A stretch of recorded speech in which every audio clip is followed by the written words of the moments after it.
Vamos a continuar con el discipulado. Este es obviamente, como es octubre y es una vez al mes, el tema 10.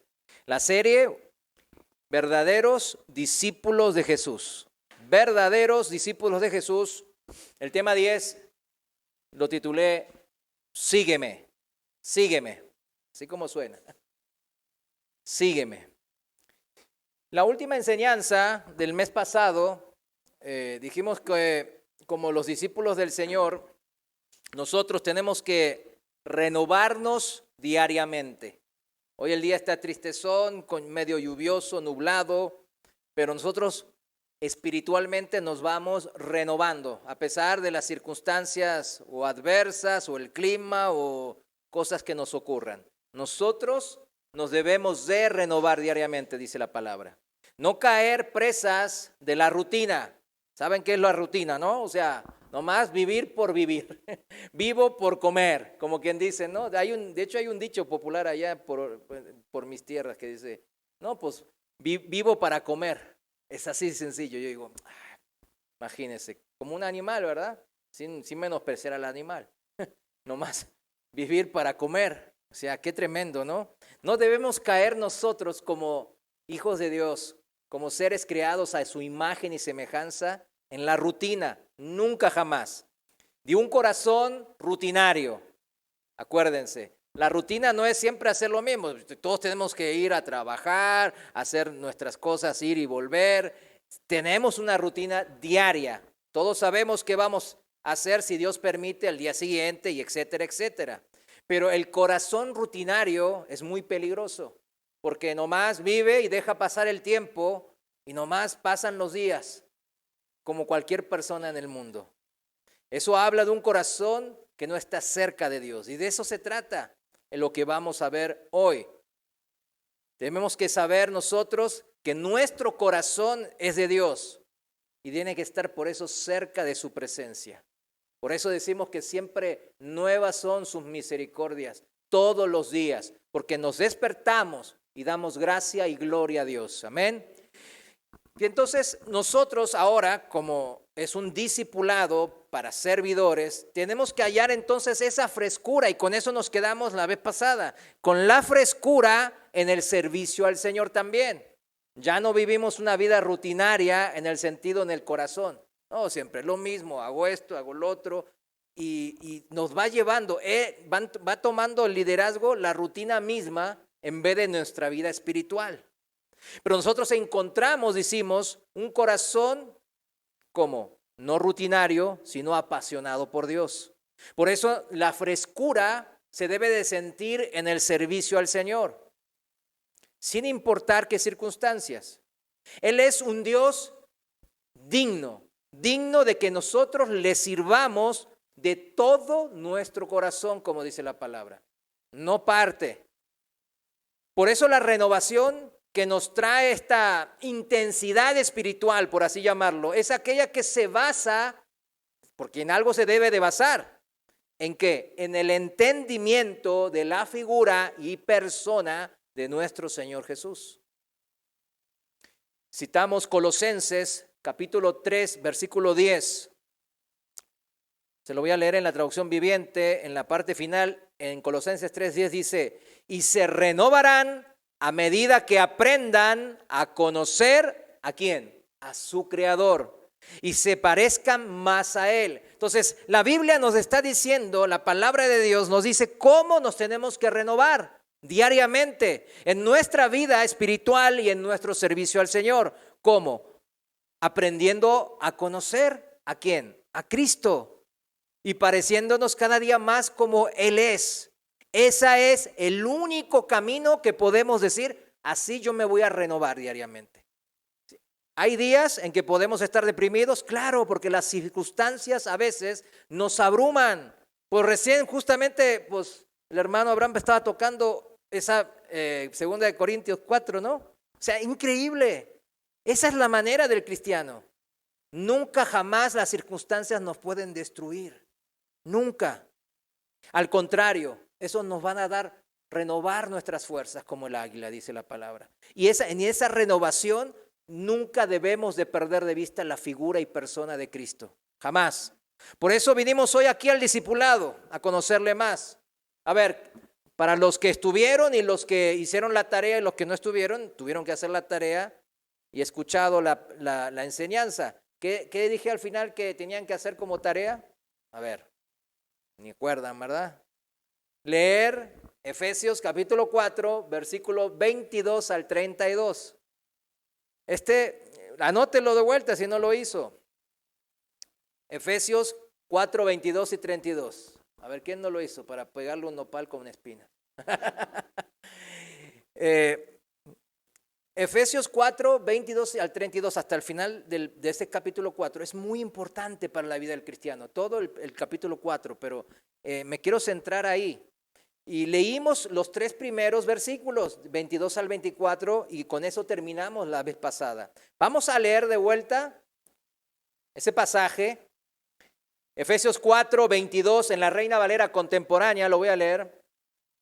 4, 22 dice así: en cuanto a su pasada manera de vivir. ¿Cuántos saben de su pasada manera de vivir? Todos, ¿no?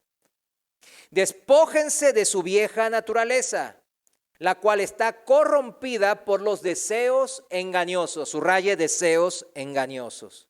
Renuévense en el espíritu de su mente. Aquí está de vuelta, una renovación en lo espiritual, en el ser interior. Y revístanse de la nueva naturaleza, creada en conformidad con Dios en la justicia y santidad de la verdad. Por eso siempre apunta a la verdad, a la Biblia, a la palabra de Dios. No puede haber en nuestras vidas santidad, justicia, si nosotros no estamos mirando a la verdad, a la palabra, a Cristo. Acercándonos nosotros a la verdad de Dios, a su pensamiento, como dirían los teólogos, a su doctrina, a su sana doctrina, eso nos hace edificar y amarlo más. Eso nos hace con un corazón renovado diariamente. Y luego viene el detalle de los hechos. ¿Qué hechos? Las obras de la fe. Las obras de la fe, no dije de las carnes, ¿no? Las obras de la fe, que son las que nos renuevan y revisten en la santidad. Antes, cuando andábamos sin fe todavía, cuando hacíamos una acción buena, todos nos regocijábamos. Claro, nos echábamos porras por eso también. Pero en el ser interior, como fuimos creados a su imagen y semejanza, había un gozo por poder ayudar a una persona de repente, extender una mano de auxilio a alguien.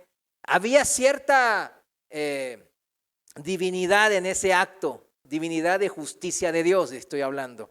Por eso, ahora como hijos de Dios y hechos nuevos, nacidos del Espíritu de Dios, nosotros nos revestimos de la santidad de Dios a través de estas obras de fe. Son las que nos van a renovar. Cuando un día se sienta usted bien triste, pues sí es posible. Hay días que nos sentimos muy tristes, hasta deprimidos. Pero esta es la clave para poder sentirnos renovados y recuperarnos y no caer en la rutina del corazón. Sigo. Ahora va a explicar el apóstol Pablo las obras de la fe. Que miren, no son, wow, qué gigantescas obras y magníficas. Van a ver que en la simpleza el Señor nos ha llamado. 25, versículo 25, dice así la palabra de Dios. Por eso, ahí viene, por eso, cada uno de ustedes debe desechar, ¿qué cosa? La mentira y hablar la verdad con su prójimo. Ese es el primer paso, ¿no? Hablar verdad. O sea, escuchamos y conocemos la verdad y hablamos la verdad. Porque somos miembros los unos de los otros, o sea, somos un mismo cuerpo. Nadie se miente a sí mismo, aunque en el mundo pasa eso seguido. Se mienten muchas veces a sí mismos. Se creen más de lo que deben ser o se creen una cosa que no lo son. Nosotros no debemos hacer así. Como un mismo cuerpo, el cuerpo de Cristo, nosotros no nos podemos mentir unos a otros. 26, enójense, pero no pequen. Reconcíliense antes de que el sol se ponga y no den lugar al diablo. O sea, ¿qué significa? ¿Podemos enojarnos? Sí, no dice que está bien enojarse, sino que es posible. ¿Por qué? Porque nosotros somos muy imperfectos. ¿Quién no se enoja? A ver, levante la mano para que nos dé clases de eso, de contención de enojo. Todos nos enojamos, a todos de repente se nos van las cabras, como dicen, ¿no? Pero dicen que no pequen, o sea, que no lo guarden, ¿en dónde? En el corazón. Reconcíliense antes de que el sol se ponga y no den lugar al diablo. ¿Por qué? Porque si mantenemos esa amargura, ese odio, el diablo ahí se va a agarrar y nos va a hacer trizas. De ahí se va a agarrar. Así que nos está dando un buen consejo el Señor aquí, ¿no? 28. El que antes robaba, fíjense cómo se van sobre qué cosa. Sobre la ley moral, los 10 mandamientos. ¿Se dan cuenta? Se va sobre eso. O sea, tantos que dicen, porque no conocen la palabra. Los 10 mandamientos están vigentes o no. Todos aquí nosotros lo sabemos porque yo lo he dicho una y otra vez. Pero fíjense que si van a otras iglesias, híjole, se quedan dudando. No, supongo que si está en el antiguo, por ahí no. Y se quedan de esa manera. No sabe la cantidad de hermanos que están así, con la ignorancia de esto. Pero fíjense cómo en el Nuevo Testamento, Pablo, el apóstol, lo está aclarando de una manera perfecta. La santidad y la renovación de nuestro espíritu viene de practicar ¿qué cosa? Las buenas obras de fe, que son la ley moral, los 10 mandamientos, así de sencillo. Por eso dice 28, el que antes robaba, no vuelva a robar. Al contrario, que trabaje y use sus manos para el bien, a fin de que pueda compartir algo con quien tenga alguna necesidad. Fíjense, y esto subráyenlo, porque es parte de lo que la idea general de que hoy vamos a ver. O sea, trabajo duro por mis propias manos, ¿a fin de qué? A fin de comer. ¿Se acuerdan la rutina de nomás vivo para comer? No, a fin de poder compartir del fruto que el Señor me permitió tener de mis manos. Es tremendo, ¿no? O sea, cómo lo lleva esto siempre a lo espiritual. La ley moral parece que es algo terrenal porque aplica en esta vida y aplica entre los seres humanos, pero sus consecuencias y su aplicación siempre viene de lo espiritual, siempre pasa por el corazón. El corazón es el filtro, porque si no me nace, como dicen, pues no lo voy a hacer. Es así de sencillo. Entonces, ¿para qué es entonces el fin último? Dice la palabra que yo trabajo no para hacerme rico para mí mismo. No, pues sí, tengo que alimentar a mi familia, tener un techo, darles de comer, etcétera, etcétera. Pero fíjense el fin que dice el Señor aquí, compartir algo con quien tenga alguna necesidad. Todos estuvimos en una situación de necesidad y conocemos a alguien con necesidad. La necesidad no es pecado. ¿Sí lo sabe? Como la doctrina fariseica era de ellos. La doctrina fariseica era el que tenía enfermedad o sufría un accidente o el que tenía pobreza era porque tenía pecado oculto, decían ellos. Fíjense cómo esa doctrina hasta ahora se permeó, 2000 años después. ¿Y qué dijo de esa doctrina el Señor? Pues el Señor le llamaba víboras, imagínense. Es una doctrina que no tiene cabida en la sana doctrina, o sea, en el pensamiento de Dios. Entendamos eso bien y entendamos para qué estamos trabajando. No para llenarnos y comprarnos más tenis y más ropa y más esto y comprarnos mejor auto. Tenemos la necesidad de estar sensibles como estaba el Señor, sensibles y sigue estando el Señor sensible a nuestras necesidades. 29. No pronuncien ustedes ninguna palabra obscena. Para los que dicen que soy cristiano y hablo, pues soy duro mexicano de rancho. Aquí está la palabra, díganselo. ¿Está en la Biblia o no está en la Biblia? Está la Biblia bien claro. Dice, no pronuncien ustedes ninguna palabra obscena, sino solo aquellas que contribuyan a la necesaria edificación y que sean de bendición para los oyentes.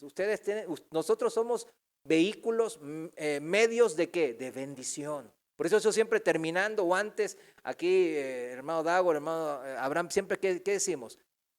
Dios les bendiga, bendíganse mutuamente. ¿Por qué? Porque tenemos ese mando, tenemos esa capacidad de bendecir porque somos hijos de Dios, tenemos al Espíritu de Dios. Cuando nosotros bendecimos de todo corazón, le aseguro que el Señor presta atención. Así dice. Ahora, versículo 30.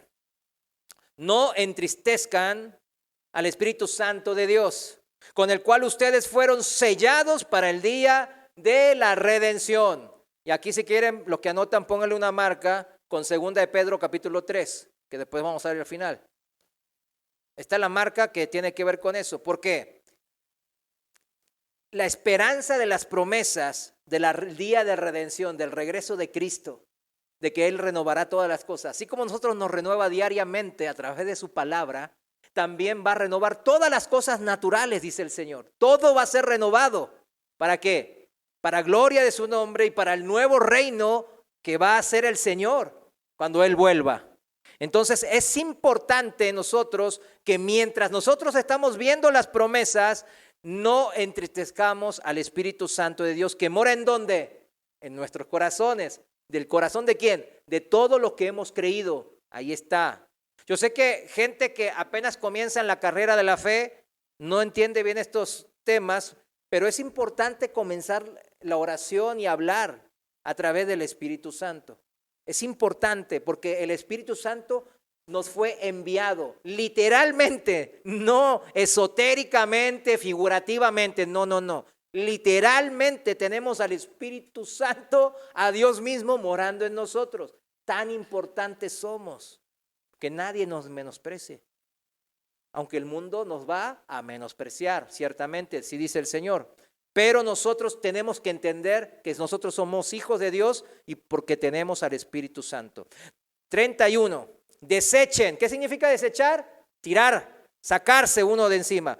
Desechen todo lo que sea amargura, enojo, ira, gritería. Perdón, yo estoy gritando, pero esto no significa eso, calumnias y todo tipo de maldad. Es que no quiero ser piedra de tropiezo, ¿no? Pero si el hermano está gritando y dice que no. Pero bueno, estoy predicando. ¿Sí entienden qué cosa desechemos? Amargura, enojo, ira, gritería, calumnia y todo tipo de maldad. Cuando eso surja en el corazón de nosotros, ¿cuántos decimos que no sabemos? ¿Verdad que todos lo sabemos? Solo un niño no puede diferenciar eso, un niño pequeño. Nosotros sí sabemos cuando surgen ese tipo de amarguras, enojos, griterías, celos, codicias. Todo eso nosotros lo sabemos aquí en el corazón. Por eso dice, apenas surja del corazón, ¿qué dice? La basura que hay que hacer, tirarla, ¿verdad? ¿Quién acumula basura? ¿Verdad que nadie? Pues luego dice el Señor, deséchala. En vez de eso, dice, al contrario, entonces, sean bondadosos, misericordiosos y perdónense unos a otros, así como también Dios los perdonó a ustedes en Cristo. Amén. Esta era la tarea que tenían, pero ya la vimos bien juntos. La serie, entonces, pero ¿por qué la leí? Porque tiene mucho que ver con lo que hoy vamos a ver. El tema, dijimos, tema 10 era sígueme. ¿Quién dijo eso? El Señor, ¿no? El pasaje de hoy que quiero que sea ancla, que esté siempre presente en nuestra mente, va a ser Juan capítulo 10, versículo 27. Juan capítulo 10, versículo 27 y 28. Lo voy a leer en la Reina Valera actualizada. Dice así la palabra de Dios, versículo 27. Mis ovejas, dice el Señor, mis ovejas oyen mi voz y yo las conozco y me siguen. O sea, nosotros somos ovejas de Dios, amén. Entonces nosotros oímos la palabra de Dios y seguimos. Son dos procesos, Yo les doy vida eterna y no perecerán jamás, y nadie las arrebatará de mi mano.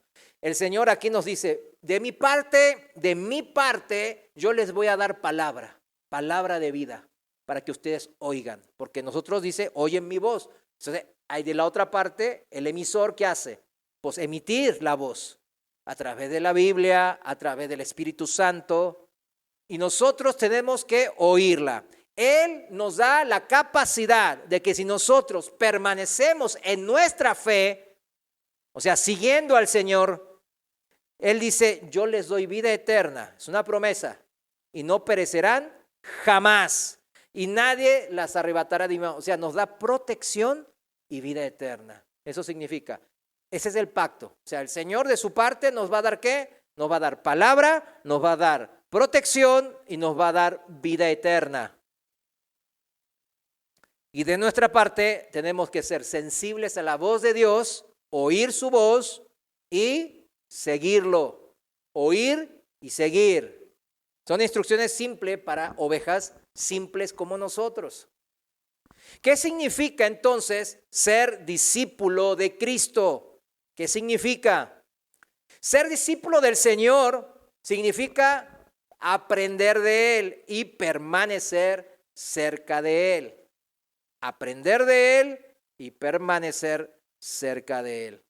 Estos dos requisitos eran esenciales ¿para quién? Para los discípulos de Cristo, ahí en los evangelios, y también lo son hoy, después de 2000 años, a nosotros, seguidores de Cristo hoy día.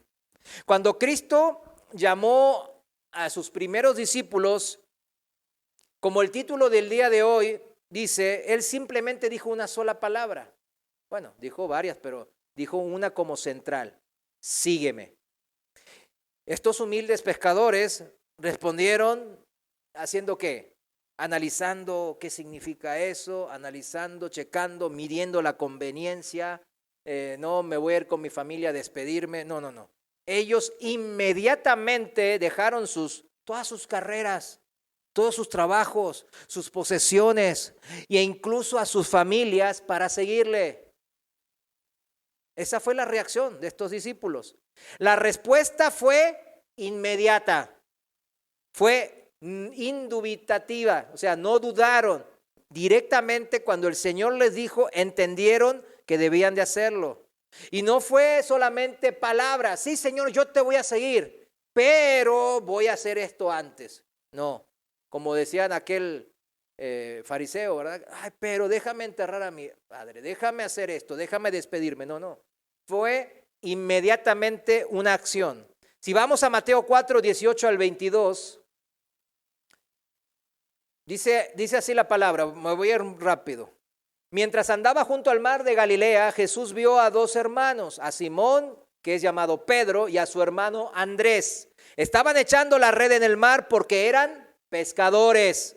Y les dijo, vengan en pos de mí, y los haré pescadores de hombre. Y de inmediato ellos dejaron sus redes y los siguieron. Y pasando más adelante vio otros dos hermanos, Jacobo, hijo de Zebedeo, y Juan, su hermano, en la barca con su padre Zebedeo, arreglando sus redes. Los llamó y enseguida ellos dejaron la barca y a su padre y los siguieron. En la traducción viviente, en el versículo 19, dice que Jesús los llamó, vengan, síganme, y yo les enseñaré cómo pescar personas. Qué bonito, ¿no? Y enseguida dejaron las redes y lo siguieron. Aquí ya vemos que hubo una promesa a los primeros discípulos. El que me siga, yo le enseñaré. ¿Qué cosa le enseñaré al Señor? Cómo pescar personas. Esa fue la promesa que les dio a los primeros discípulos. Síganme y yo les voy a enseñar ahora otro oficio.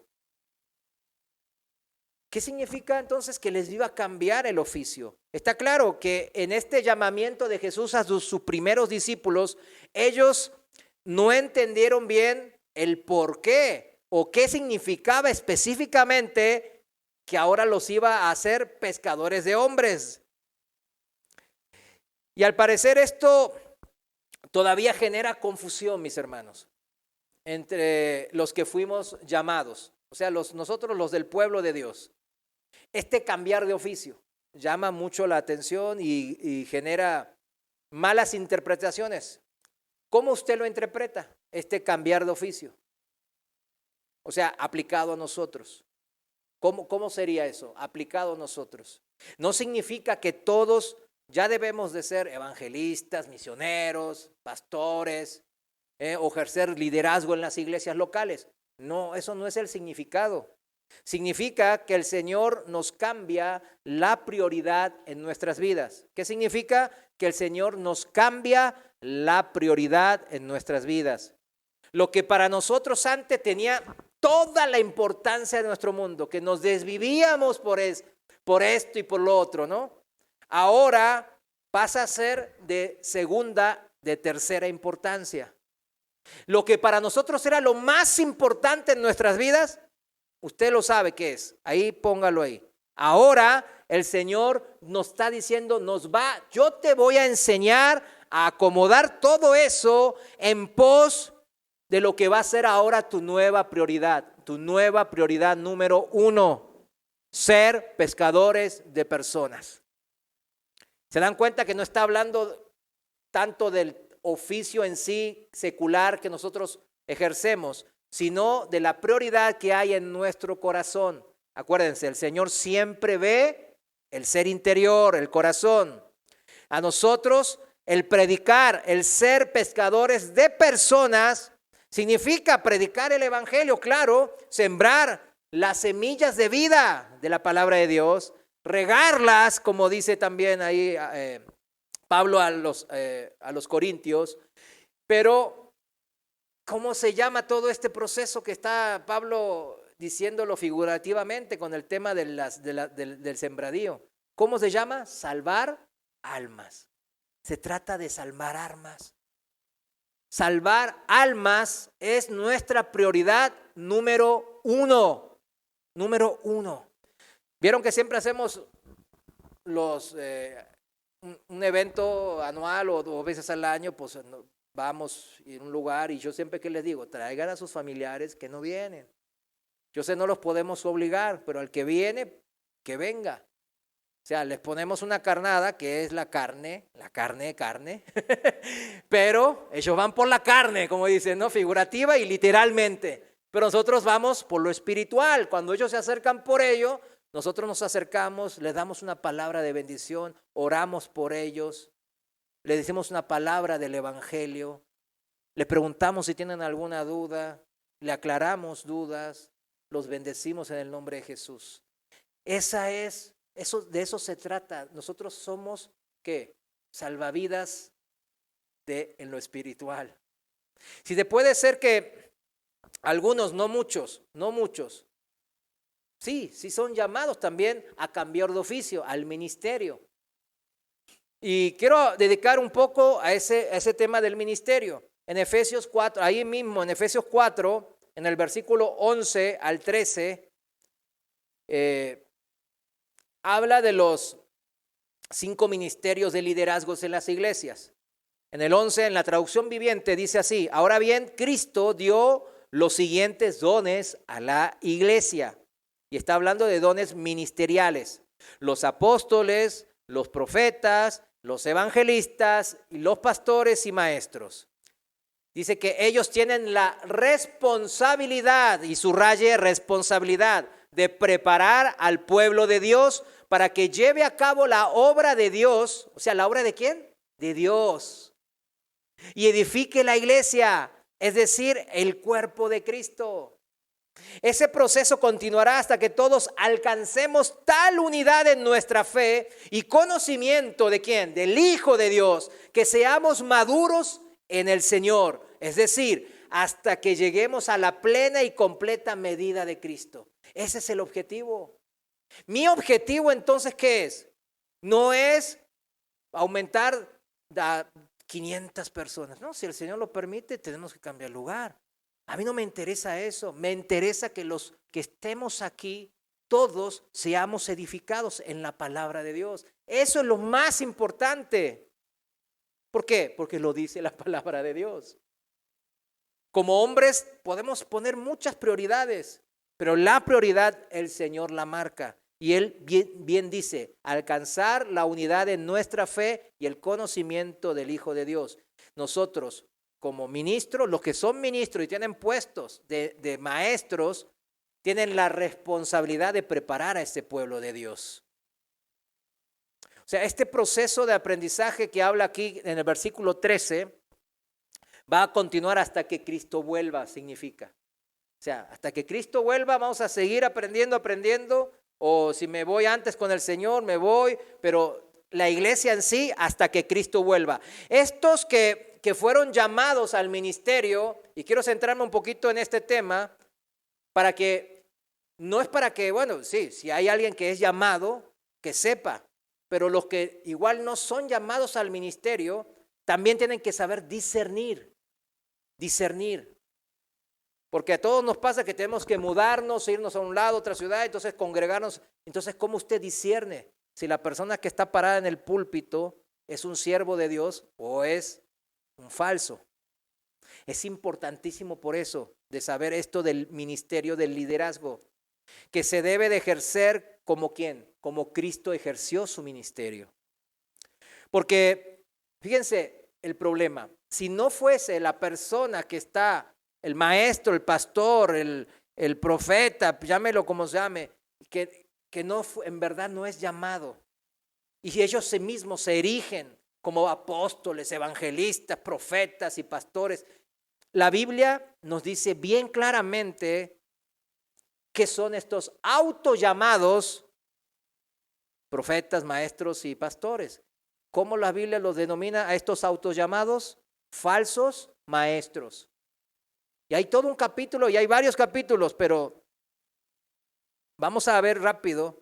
Fíjense, alguien falso, antes que eso, alguien falso es alguien que finge o simula ser alguien que no es, en el caso, que miente sobre lo que en verdad es, que es contrario entonces ¿a qué? A la verdad. O sea, contrario a la verdad significa que es enemigo ¿de quién? De Cristo. O sea, no hay palabras que podemos eufemizar, o sea, degradarlo para que no suene tan fuerte. No. Alguien que no es llamado al ministerio y anda enseñando es un falso maestro. Y la palabra falso está bien claro lo que significa, lo acabo de mencionar. Pero fíjese cómo dice un inspirado apóstol Pedro en 2 de Pedro capítulo 2. La palabra de Dios no deja nada de duda al respecto, mis hermanos. ¿Por qué? Porque dice que en los últimos días van a pulular, van a llenarse de este tipo de falsos maestros. ¿Y cuántos sabemos que estamos en los últimos tiempos? Amén. Nomás el hermano sabe que estamos. Todos. No, faltan otros 1000 años. Claro, estamos, yo digo que estamos en las últimas de las últimas, ¿no? Ahora, bueno, vamos a 2 de Pedro 2:1, en la traducción viviente, lo voy a leer, y dice así: en Israel también hubo falsos profetas, o sea, en el Antiguo Testamento, tal como habrá futuro falsos maestros entre ustedes. Está dando una profecía el apóstol Pedro. Ellos, los falsos maestros, les enseñarán con astucia herejías destructivas y hasta negarán al Señor quien los compró. Esto provocará su propia destrucción repentina. O sea, ¿cuál es unas primeras características de estos falsos maestros? Que van a estar entre nosotros. Va a haber. Van a salir ¿de dónde? Del rebaño. Eso es lo más que nos debe llamar la atención. No es que viene alguien de otro lado y que ni sabemos, no, del rebaño van a salir. Ellos dicen que nos van a enseñar, van a tratar de ser maestros con astucia de hombres, pero van a enseñar herejías. O sea, el pensamiento de Dios, no, van a enseñar lo contrario. ¿Destructivas de qué? De nuestras vidas espirituales, de nuestra renovación diaria. Y hasta negarán al Señor. Una de las características más que ustedes pueden detectar en estos falsos maestros es que siempre la figura de Cristo es diferente a la que enseña la Biblia. Siempre al primero que le van a atacar y van a modificar su esencia, su persona, es en la de Cristo. Chéquenlo, en todas las sectas, siempre es Cristo, no es Dios, es mitad Dios, es nomás un ángel. ¿Se dan cuenta? Es como un gran profeta nomás, etcétera. Siempre van a atacar la figura y persona de Cristo. 2, habrá muchos que seguirán sus malas enseñanzas. ¿Cuántos? Muchos. Y su vergonzosa inmoralidad. Y por culpa de estos maestros se hablará mal del camino de la verdad. O sea, muchos los van a seguir y vamos a ver que es vergonzosa su ¿qué? Inmoralidad. Y esto se interpreta bien fácil porque recién que leímos en Efesios 4, del 22 al 32, ¿cuál es la renovación diaria y la vida en santidad? Pues seguir los 10 mandamientos, seguir la ley moral del Señor. Y esta gente no va a seguir esa ley moral, por eso va a ser vergonzosa su inmoralidad. Va a mentir, va a robar, va a codiciar, va a hacer pecados sexuales, todo eso les va a pasar. Hace poquito en Hillsong, mira, lo acabo de nombrar, pero no tenía, pero bueno, ahí se vio como este famosísimo pastor, lo llamo pastor porque bueno, pero ahí estaba en Nueva York, pues, ¿y qué se detectó? Era el pastor de las celebridades, decían, ¿no? ¿Y qué se detectó? Que estaba en adulterio, que hacía un montón, que tomaba, que pues todos los vicios. ¿Sí se da cuenta que es fácil y todo iba a salir a la luz? Y salió a la luz. Su maestro, el fundador, uno de los fundadores de ese ministerio, por así llamarlo, en Australia, él también se le descubrió que andaba, que era un acosador, que tenía pecados sexuales. O sea, no nos tiene que sorprender, porque la misma palabra nos dice que estos falsos no van a poder, van a caer ¿en qué? En infracción de la ley moral de Dios. 3. Y por eso van a hablar mal de camino. ¿Se habla mal de los cristianos por eso? Sí. Yo les dije hace poquito en Veracruz, lo que vieron ahí en las noticias, es también que se decía pastor y andaba adulterando con una de la congregación. Entonces, ¿qué pasa? La gente que decía, no, estos cristianos son bien mentirosos, hipócritas. O sea, se habla mal del camino. Llevados por la avaricia. ¿Por qué? ¿Llevados por qué? Por la avaricia. Inventarán mentiras ingeniosas para apoderarse del dinero de ustedes. Cuando vaya a ese tipo de iglesias, se va a encontrar que los pastores hablan mucho de que se ofrende. Se ofrende, pero ustedes tienen que discernir. Pues yo también he dicho que es ofrendar, ¿qué es? ¿Obligatorio? No. No hay nada obligatorio en la iglesia. Ténganlo por seguro. ¿Qué es obligatorio? Nada. Solamente el Señor nos da una ley moral que nos conviene seguir, porque los primeros que vamos a ser destruidos por no seguirla somos nosotros mismos. Y si somos padres, nuestras familias también. Así que por eso nos conviene. Es una ley moral, es una ley que da elección. Todo lo que es moral da una elección, opción A y B, para que nosotros elijamos. Claro, el Señor nos puede decir, háganlo sí o sí. Sí, Él nos dice, un mandamiento, es un mandamiento de Dios. Pero Él no nos obliga. Si nos obligara, Él podría obligarnos bien fácil. Muy fácil. Aquí tendría un ángel que me daría la manita de gata ahora y ya se acabó el problema. Ah, ¿te vas a arreglar? Tómale. Ay, no, es que quiero ir. Tómale.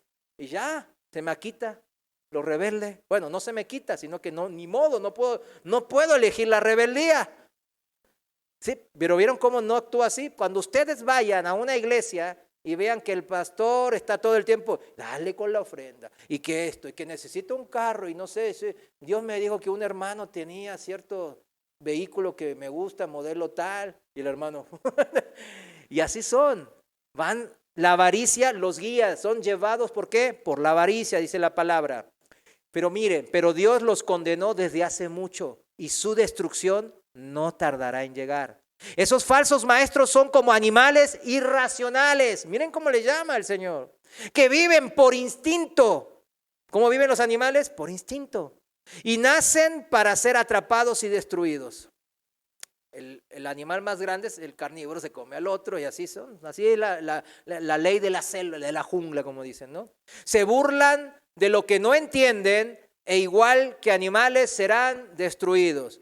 Su destrucción será la recompensa que recibirán por el daño que han causado. O sea, nosotros no podemos odiarlos. Dios no nos manda a odiar a nadie. No, pero están llevando a las familias a la destrucción. Cristo no los odiaba. Cristo lloraba por ellos. Bien claro, Él decía, Jerusalén, Jerusalén. Como la gallina que llama a sus polluelos así, pero no quisiste. Él no estaba enojado, Él estaba entristecido. Nosotros también tenemos que tener ese corazón de Cristo. Pero la palabra de Dios es verdad. Y la recompensa de sus malos actos, de estos falsos maestros, va a ser su destrucción total. Por eso es tan delicado poner a alguien en un ministerio, a un hermano, porque supuestamente van a salir del pueblo. Porque si no es de un llamamiento verdadero de Dios, entonces Los primeros perjudicados, ¿quiénes van a ser? Los que fueron designados, no siendo ese su llamamiento. Eso es tremendo.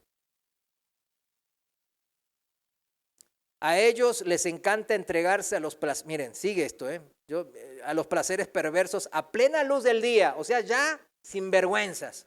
Son una vergüenza y una mancha entre ustedes. Se deleitan en el engaño, incluso mientras comen con ustedes en las reuniones de compañerismo. Incluso acá están así y ellos están en el engaño. Cometen adulterio con solo mirar y nunca sacian su deseo por el pecado. Fíjense qué tremendos son. Incitan a los inestables a pecar. ¿Qué son los inestables? Los inconstantes, los que no han madurado en la fe y están bien entrenados en la avaricia. Viven bajo la maldición de Dios, dice. Se apartaron del buen camino y siguieron los pasos de Balaam, hijo de Beor, a quien le encantaba ganar dinero haciendo el mal.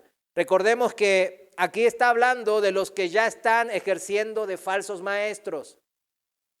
Está hablando Pedro de los que ya están ejerciendo de falsos maestros, de que ellos vemos muchos en YouTube, de que ahí están nomás pidiendo dinero. Y el Señor me dijo que alguien tiene 10,000 pesos y ahí van. Y si no los tiene, ahí los tiene en la tarjeta, se puede endeudar el banco y así están. Los que ya tienen, está hablando de estos falsos maestros, ya tienen muchos años, quizás décadas. Usted conoce algunos nombres seguramente de estos falsos. ¿Por qué hago esta aclaración? Porque uno puede pensar, yo no soy así, yo tengo este don y yo tengo el otro don, pero no sabemos bien, ¿verdad? Porque no está hablando, aquí está hablando de maestros ya consagrados en lo falso. Entonces, ¿qué significa? Que cuando salieron no eran así. Tenían quizás buenas intenciones, buenos propósitos. Y claro, como eran del pueblo, tenían dones espirituales. Pero ¿qué pasa? No era su llamamiento. Ese era el problema, era ese, que no era su llamamiento. Por eso tenemos que tener paciencia y saber esperar ¿en qué? En los tiempos de Dios.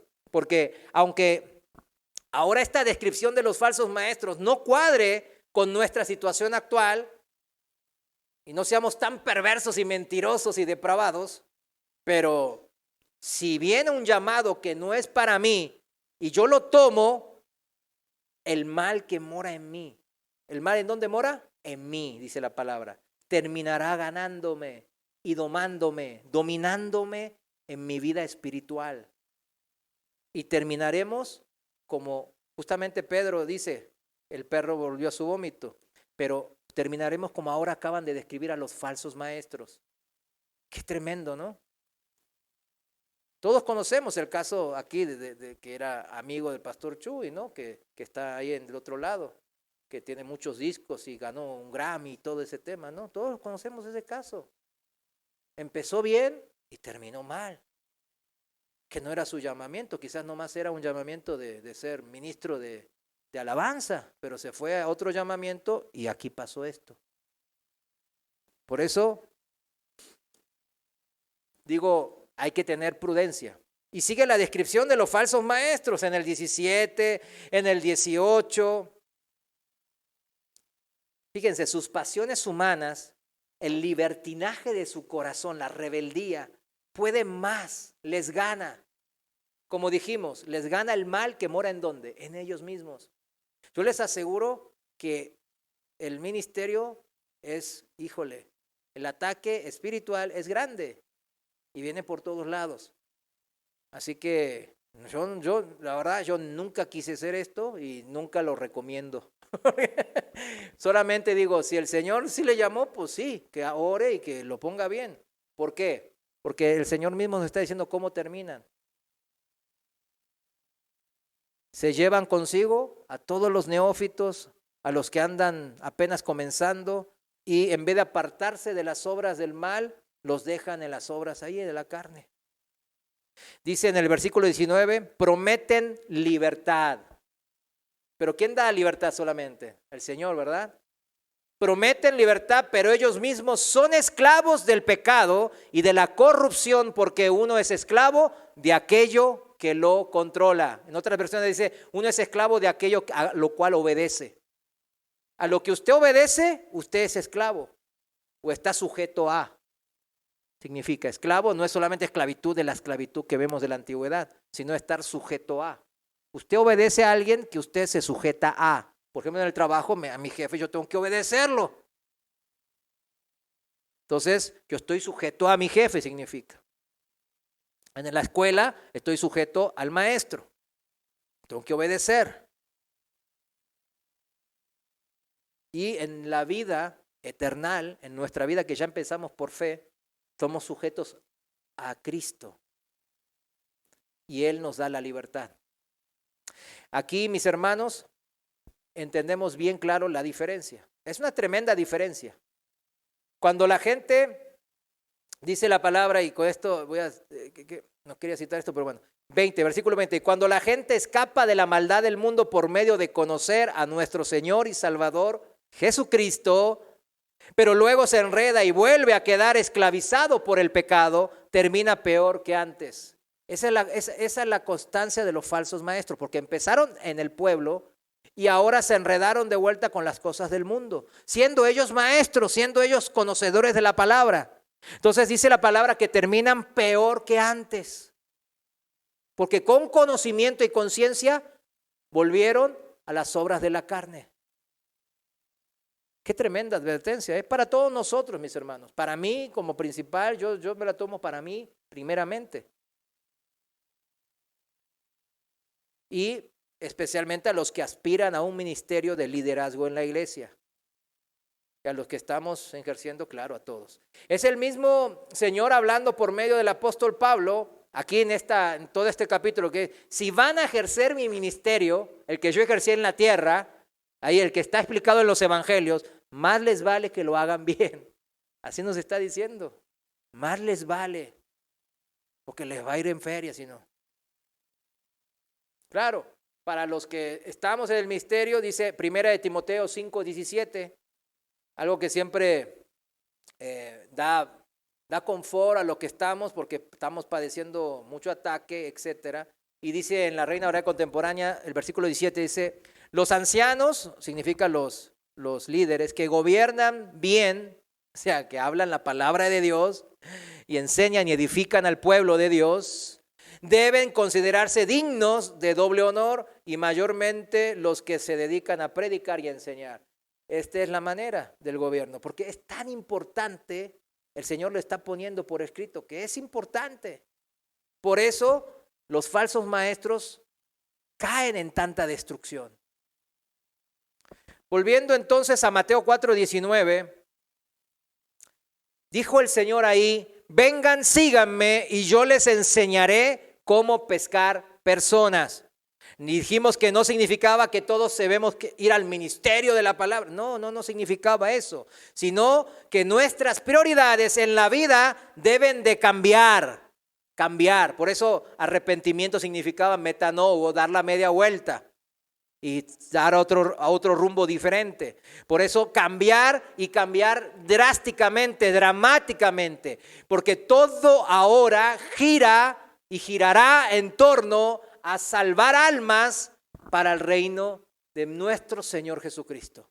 Eso es nuestra vida. Grábeselo. Usted es cristiano, usted está sirviendo al Señor, usted quiere servir al Señor.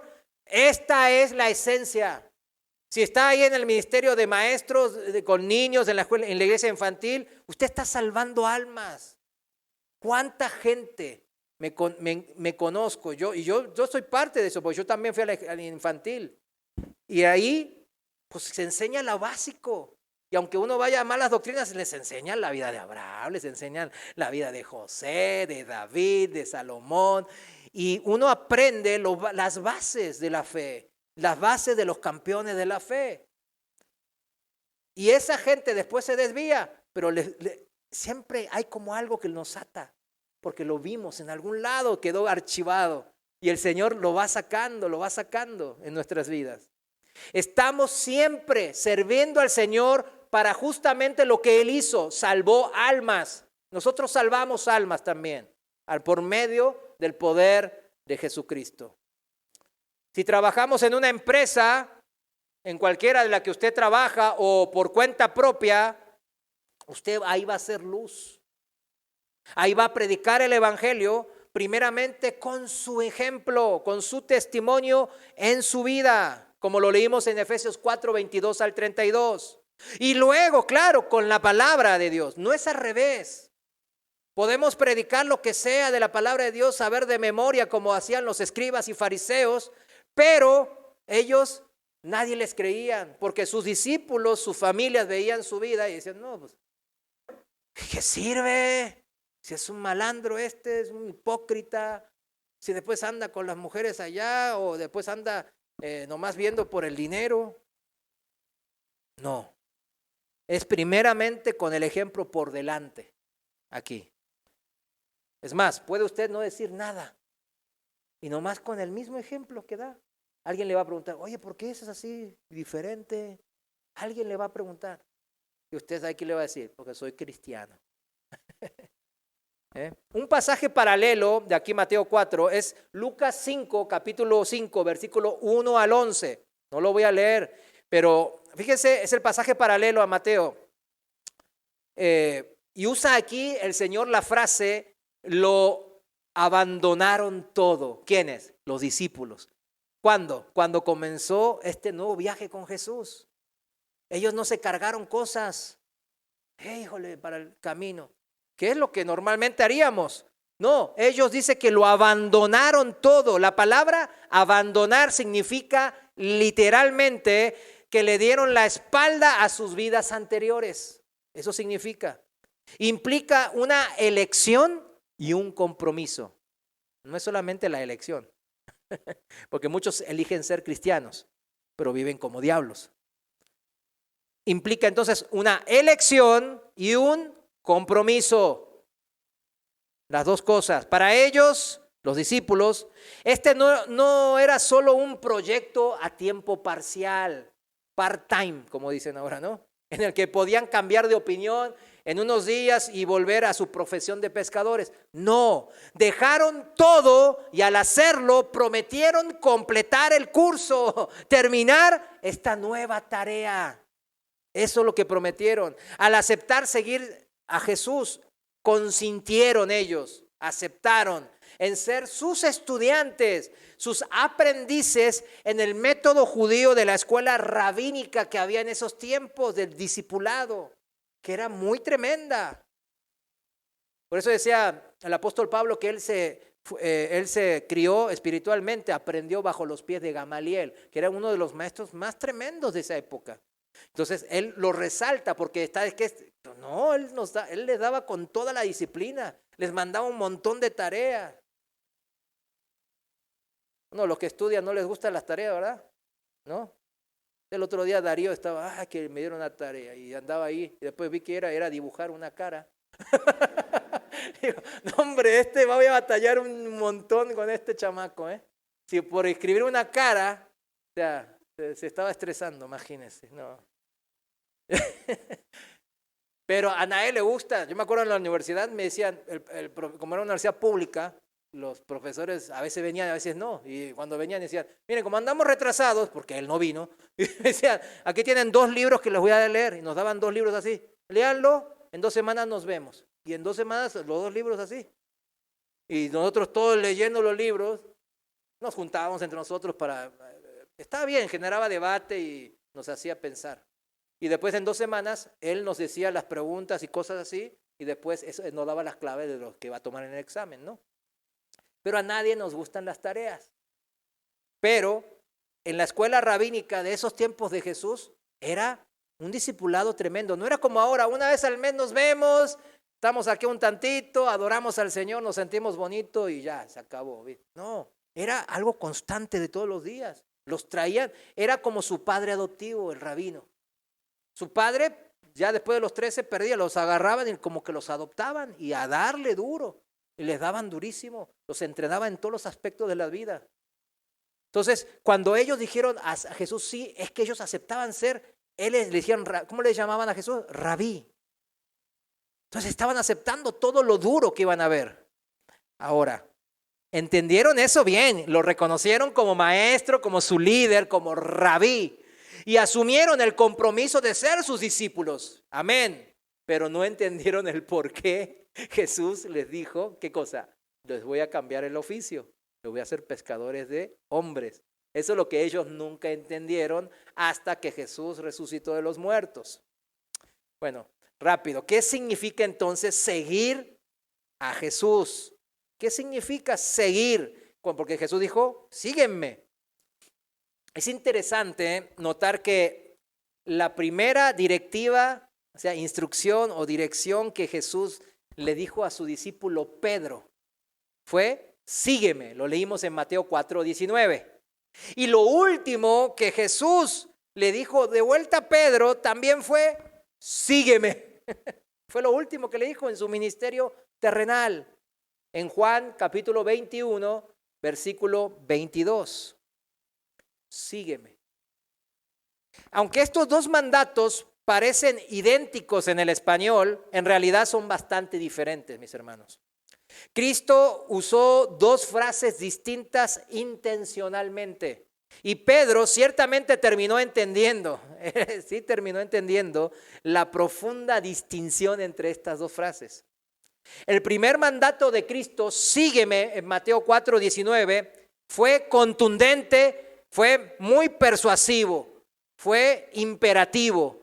En el griego koiné, que está traducida en la Biblia del Nuevo Testamento, dice que ese sígueme en Mateo 4:18 habla de una forma imperativa. ¿Qué significa imperativo? Como una orden, un mandato. Sígueme, hazlo, persuasivamente, contundente. Es decir, ven acá, ven. Es decirlo algo como un mandato imperativo.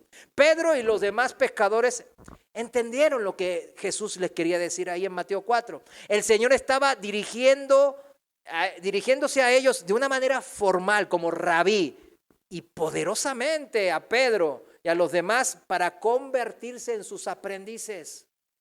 Eso hace un rabí.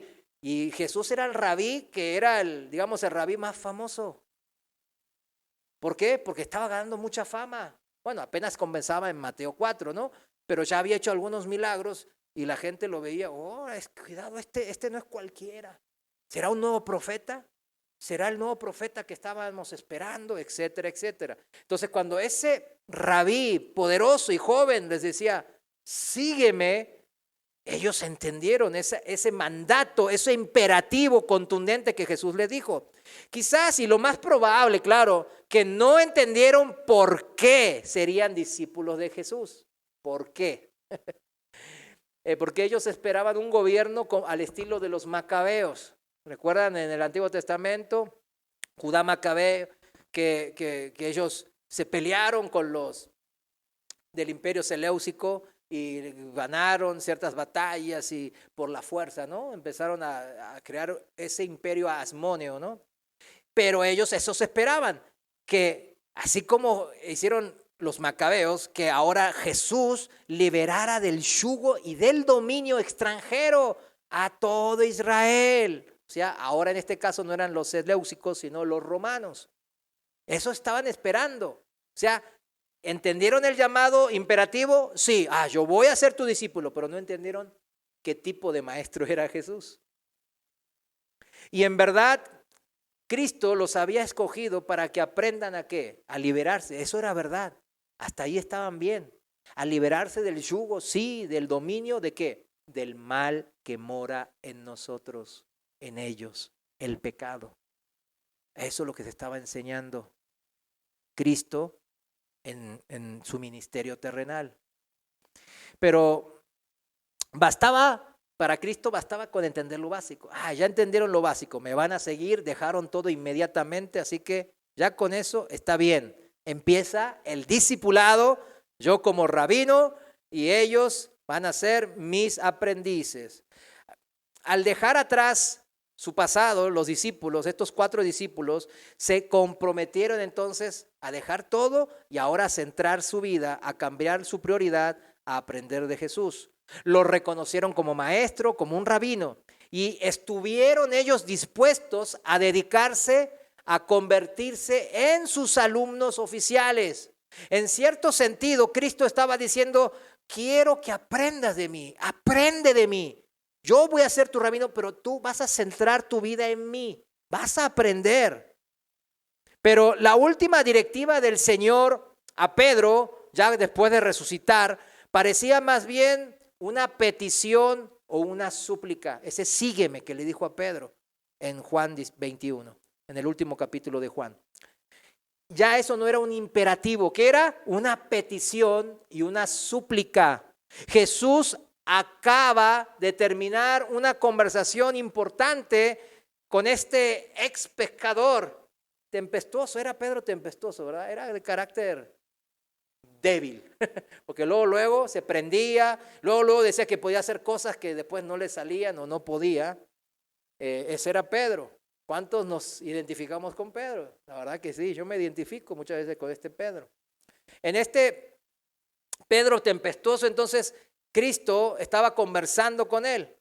Y Cristo 3 veces le pregunta si lo amaba.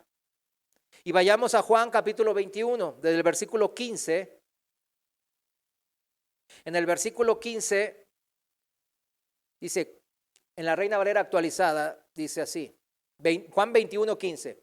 Cuando hubieron comido, porque Jesús le preparó de comer, después dice, Jesús dijo a Simón Pedro, Simón, hijo de Jonás, ¿me amas tú más que a estos? Le dijo, sí, Señor, tú sabes que te amo. Jesús le dijo, apacienta mis corderos. Le volvió a decir por segunda vez, Simón, hijo de Jonás, ¿me amas? Le contestó, sí, Señor, tú sabes que te amo. Pero Jesús le dijo, pastorea mis ovejas. Le dijo por tercera vez, Simón, hijo de Jonás, ¿me amas? Pedro se entristeció de que le dijera por tercera vez, ¿me amas? Y le dijo, Señor, tú sabes todas las cosas, tú sabes que te amo. Jesús le dijo, apacienta mis ovejas.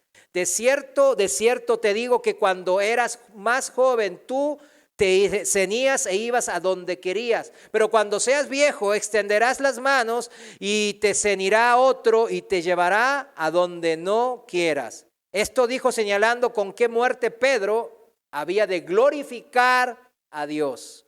¿Recuerdan lo visto el domingo pasado, los que venimos de la vida de Abraham? Que en su segundo llamamiento a ir a otro lugar, ¿qué le dijo? ¿Lo bendijo? Parecía una maldición, dijimos, no, parecía una maldición porque dijo, ahí me vas a entregar allá cuando llegues al monte de Moriah, ¿qué me vas a entregar? A tu hijo en holocausto de ofrenda quemada.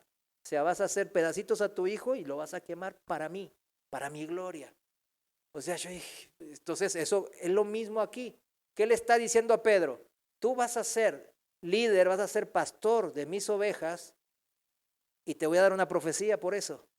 Vas a morir en la cruz, como yo. Y Pedro, ay, gloria a Dios, ¿no? O sea, ¿se fijan cómo a veces el Señor nos da cosas que parecen que nosotros rechazamos, no queremos, no nos gusta? ¿Por qué tengo que ir a esto? ¿Por qué la otra iglesia me hablaban bonito y decían que iba a ser un campeón? Y acá me dicen que soy un pecador. ¿Cómo está esto? Aquí no me gusta, acá me deprimen, etcétera, ¿no? Entonces, hay muchas de esas cosas, mis hermanos. Entonces, a veces los propósitos de Dios a veces no, siempre van más allá de lo que nosotros podemos imaginar o pensar. Parece muchas veces maldición. Parece que Dios no me quiere o que no me ha escuchado mis oraciones. Pero no se trata de eso. Se trata que Él va a cumplir el propósito y ese propósito va a ser de beneficio para nosotros. Y tiene un propósito mucho más allá del que nosotros podamos siquiera pensar o imaginar. Esta parecía maldición, profecía que le da Pedro, ¿no? Que iba a morir en la cruz como un mártir. Ciertamente, mis hermanos, hay un ministerio que nosotros debemos de cumplir como discípulos de Cristo. Eso es lo importante. Hay un ministerio que cada uno de nosotros debemos de cumplir delante del Señor. Todos los que somos hijos de Dios. Porque si el Señor nos enseña, nos hace sus discípulos, es para que después nosotros que hagamos algo, ejerzamos de eso que he aprendido. Y no se trata de si estamos de acuerdo con Dios respecto al ministerio que nos tocó ejercer. Él no nos pide nuestra opinión al respecto de que no, a mí no me gustó estar de maestro, a mí no me gustó de ujier, a mí no me gustó acá en el audio, a mí no me gustó de predicador, a mí no me gustó del otro. Pues ni modo. Si era el ministerio que, ten por seguro que es en donde Él va a bendecirles. Ahí va a encontrar la bendición del Señor. ¿En otro lugar qué va a encontrar? Nada. Claro, como hijos siempre el Señor, su misericordia y su paciencia siempre están ahí presentes. Pero nos quiere a donde Él sabe y nos dio los dones para que estemos. No quiere Él que agreguemos nuestros argumentos y nuestros planes, porque los de Él son mucho mejor que los nuestros. Pedro, cuando recibió eso de que me van a crucificar, por ahí no lo entendió, quizás dijo aleluya, pero no entendió. Pero le puedo asegurar que si entendió, no le gustó. Ay, espérame. ¿Ese es el premio? Ay, no iba a ser yo ministro de secretario de Estado y no sé qué. No, pues no. Vas a morir en la cruz como yo. Te van a traer como a mí me trajeron. Entonces, tenemos que entender que Pedro aceptó eso, mis hermanos. A Pedro en su segundo llamamiento de sígueme, llevaba ahora este ministerio de Pedro, pero él no se lo dijo como la primera vez, sígueme en forma imperativa, se lo dijo que persuasiva, como con cuerdas de amor. Lo traía porque necesitaba que Pedro eligiera y se decidiera, se convenciera de que su ministerio es ese, porque el Señor se lo estaba diciendo y él lo iba a tomar. Bien en serio. ¿Y Pedro se lo tomó en serio, sí o no? Se lo tomó en serio. En su primera prédica se convirtieron 3,000 y ahí estuvo predicando y predicando. Él fue el líder de la iglesia en Jerusalén, en la primera iglesia. Y él también fue el primero que Dios le dio revelación de que los gentiles también iban a recibir la palabra y al Espíritu Santo en Hechos capítulo 10. Pero Pedro asumiría este rol de liderazgo dentro del liderazgo de la iglesia primitiva. Una grandísima responsabilidad. Y no lo dude, llena de ataques espirituales, de los cuales vemos en los primeros capítulos del libro de los Hechos. Pero junto a ella, junto a esta responsabilidad del liderazgo de Pedro, vendría el ejemplo de vida que el Señor demandaría. Por eso la profecía. Por eso la profecía que le dio a Pedro. ¿A quién le gusta a mí sí me gustaría que me diga cuándo y cómo? Como le dijo a Pedro. No le dijo cuándo, pero le dijo cómo. Era necesario que el gran apóstol Pedro sea humillado al fin de su ministerio. Era importante para que él no pierda la humildad, para que él sepa que el servicio de nuestro Señor fue para con nosotros y así iba a ser su servicio también en esta tierra. Del ejemplo de Cristo a su ejemplo, al ejemplo de los apóstoles. ¿Qué mejor que entregando su vida como lo hizo como el Señor? Y dice, pues ahí algunos padres de la iglesia escribieron de que él mismo dijo que al revés, porque no era digno de morir como el Señor. Por eso, en ese sacrificio, muchos se encontrarían que en medio de la persecución que estaba viviendo la iglesia en los años 60 después de Cristo, encontrarían que, wow, él murió hasta el fin, Pedro, el gran líder de la iglesia, y encontrarían esperanza en esto, a pesar de la persecución. Y mucha gente que era incrédula vería eso y se convertiría al Señor. Ese es el propósito de final, no que Pedro viva la mejor vida ahora y que después se vaya al cielo volando como Enoc y como Elías. No, qué bueno si le tocaba, pero no eran los tiempos. Los tiempos de Pedro eran de dar el ejemplo y el sacrificio vivo humano que él tuvo que hacer, igual que el Señor. ¿Para qué? Para salvar almas. Ese es el propósito, mis hermanos. Ese era el nuevo oficio de Pedro y que ya entendió, él era pescador de personas. Amén. Volviendo a Juan y terminando aquí, Juan capítulo 21, en el versículo 19 al final dice, 21:19 al final dice, después de haber dicho esto le dijo, sígueme. ¿Qué le dijo? Sígueme, que significa en griego unión. Propiamente estar en el mismo camino con, acompañar, específicamente como un discípulo. Fíjense, ese sígueme significa esto, no significaba como la primera vez en Mateo 4. Esta conversación entre el Señor y Pedro fue motivadora, confrontativa y muy personal con Pedro. Estaba llegando a su fin cuando Pedro se dio vuelta y vio al apóstol Juan, ¿no? Ahí siguiéndoles en el versículo 20. Quizás Juan estaba escuchando a escondidas esta conversación de Pedro y el Señor, o quizás también quería pasar un tiempo a solas con Jesús, pero por alguna razón Pedro aprovechó esta ocasión para tratar de redirigir las preguntas directas y que le escarbaban a Pedro del Señor, lo quiso redirigir a otra persona. Pedro miró a Juan y luego dijo al Señor, ¿y él? ¿Y qué de Juan, no? Es aquí donde Jesús le da esta última palabra de instrucción a Pedro. Parafraseando a Jesús, Jesús respondió así entonces, no importa a nadie más, sígueme tú, sígueme tú. Y mi esposo que no cree creer, mi esposa que apostató ya se fue, sígueme tú, sígueme tú. Ah, pero mis padres ya no van y yo ya, ¿cómo puede ser? Yo tengo que ser obediente a mis padres. Sígueme tú. Esa es la palabra que le dijo a Pedro. Este último mandamiento dijimos que suena parecido al primero, pero volvemos y recalco. Su tono e intención son muy, pero muy diferentes. Aquí con amor, compasión y propósito, el Señor le dijo, Pedro, quédate cerca de mí, no te preocupes por nadie más. Quiero que permanezcas cerca de mí para que puedas ejercer tu ministerio. Estos dos mandamientos, el quedarse cerca, el acercarse y permanecer cerca, articulan claramente la genialidad de lo que significa ser discípulo de Cristo. Se espera que sus seguidores aprendieran de él, número uno. Quería el Señor que fueran estudiantes, alumnos entusiastas, póngale, que desearan empaparse todo de él, del maestro, del rabí, de todo lo que el maestro pudiera enseñarles. ¡Ay! Estoy atento a eso.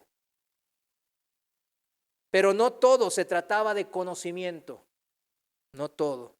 Alumnos entusiastas hay en todas las materias, ¿sí o no? En todas. Hay quienes les encantan las ciencias exactas, las matemáticas, la física, la química.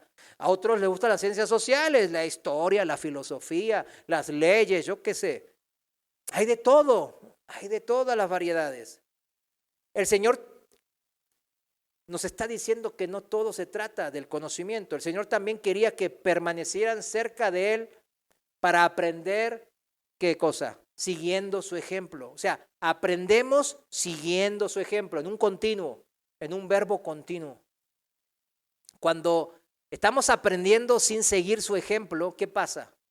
Nos volvemos fariseos y escribas.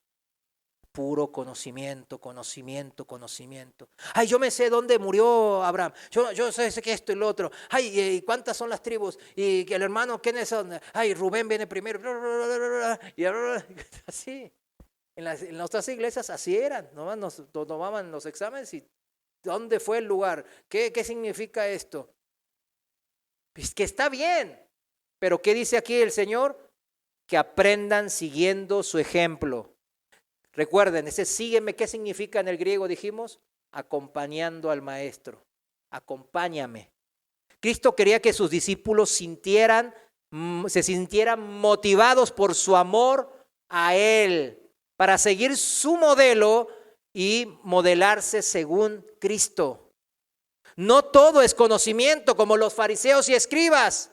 Ellos les enseñaban de esa manera a sus discípulos, sino que importa el ejemplo de amor y misericordia de Cristo. ¿Importa? Importa y mucho, porque Cristo lo enlaza cuando le dice por segunda vez a Pedro, sígueme. No me sigas de cualquier manera, como lo hacen los escribas y fariseos. sígueme, no solo de cabeza, sino de corazón. Porque nunca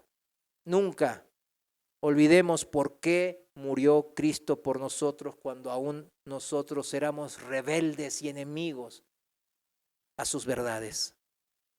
Él murió, ¿por qué cosa? Por amor. El amor vence todo, dice, ¿no? 1 Corintios 13. El amor vence todo, mis hermanos. Cerramos. ¿Qué es un discípulo de Jesús? Amén. En el mismo camino, en unión. Es ser un seguidor de Cristo con la palabra sígueme, con la primera, con la segunda que le dijo a Pedro en su última instrucción en su ministerio terrenal. Acompañar a Jesús el Maestro en su camino, en su ministerio. El ministerio de Jesús pasa a ser nuestro ministerio. Qué trascendencia, ¿no? Cuando lo hablamos de esta manera, trasciende.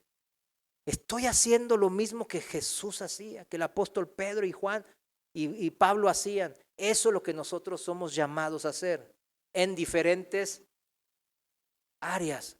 Creo que la idea de discipulado que Jesús nos dejó es ser un seguidor de Cristo de todo corazón, no de rutina. Acuérdense cómo empezamos, no rutinario. Yo estoy en el ministerio y tengo que, de maestros. Bueno, vamos a ver esto y ya les enseña así nomás y no. Hay una preparación, una oración, un caminar junto a Cristo.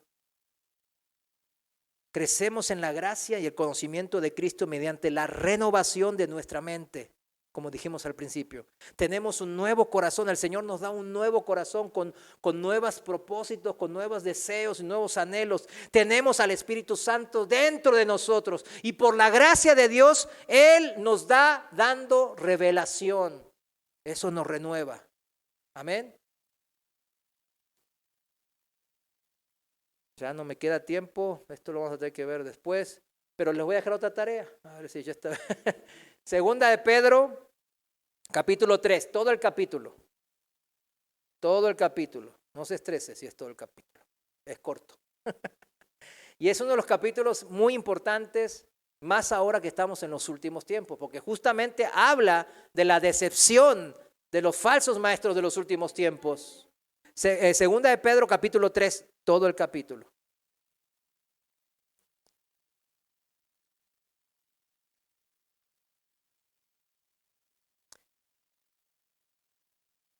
Sigamos a Cristo, entendiendo el segundo sígueme, amén. Vamos a orar. Señor, gracias te damos, porque hemos entendido de que somos tus alumnos entusiastas. Te seguimos con entusiasmo, Señor, porque nuestra vida espiritual se va renovando a través de tu Santo Espíritu, día a día, Padre, porque día a día te conocemos más, día a día conocemos más de tu amor, de cuánto nos amas y de cuánto nos deseas y anhelas. Y por eso nos sentimos en gratitud, nos sentimos humillados, Padre, porque no nos sentimos merecedores de tal amor. Pero tú nos amas tanto, Padre, y te damos gracias. Y esperamos, Señor, que este ministerio que tenemos cada uno de nosotros, Señor, que tú nos hables y nos guíes y nos sigas renovando para poder seguirte, Señor, acompañándote, cerca tuyo, escuchando tu voz y tu mandato. Ayúdanos a estar sensibles y obedecer. En el nombre de Jesús. Amén. Muchas gracias, mis hermanos. Dios les bendiga.